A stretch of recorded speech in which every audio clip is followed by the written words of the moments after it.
Hey gang, welcome back to another episode of Cooking with Annie, and today we're doing another holiday favorite of my family, which is cranberry orange bread.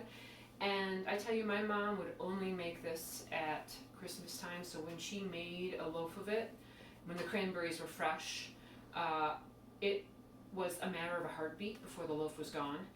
This recipe is in the Red Book at Home Etsy.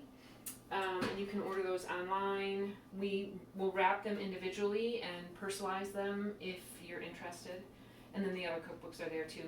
All right, so how we start this recipe is with flour this time. So we start with the dry ingredients.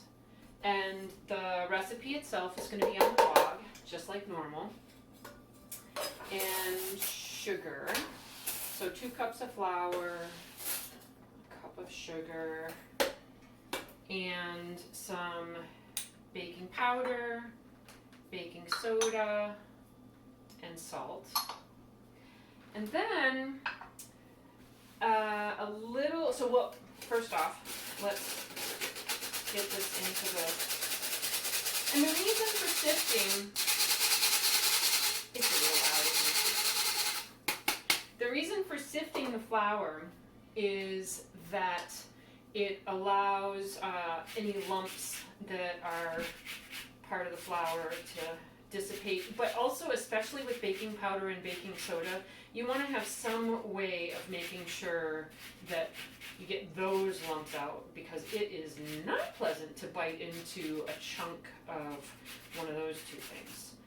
All right, so zest of 1 orange and some, butter, melted butter, which I'm going to combine with the buttermilk, and as a matter of fact, I'm going to put the egg in here too. So all the wet ingredients are going to be in this little number, and I'm going to put the cranberries in right now. So now the cranberries are going to get coated with the flour first, and then all of this is going in at once in the well. Now, the recipe calls for 3/4 of a cup of orange juice, and that's delicious.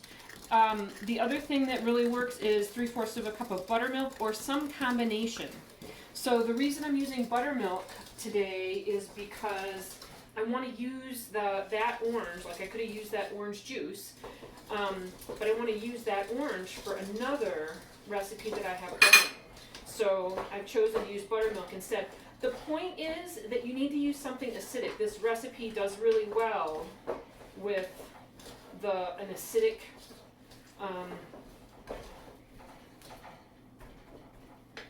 liquid. Okay, so that's it.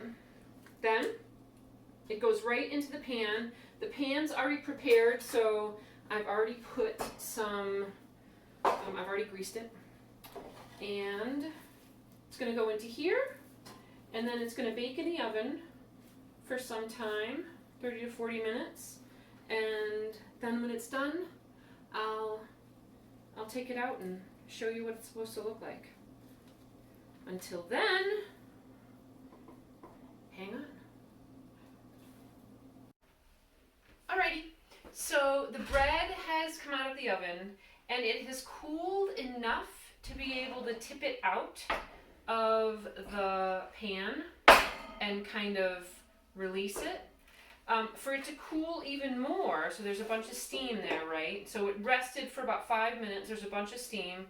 I oftentimes will just sit it on top of the pan until it's cooled a little bit more and then ready to slice. So there we have it. That concludes this episode of Cooking with Annie. It's been great to spend some time with you guys as always. Until next time, be safe, be kind, be good to each other.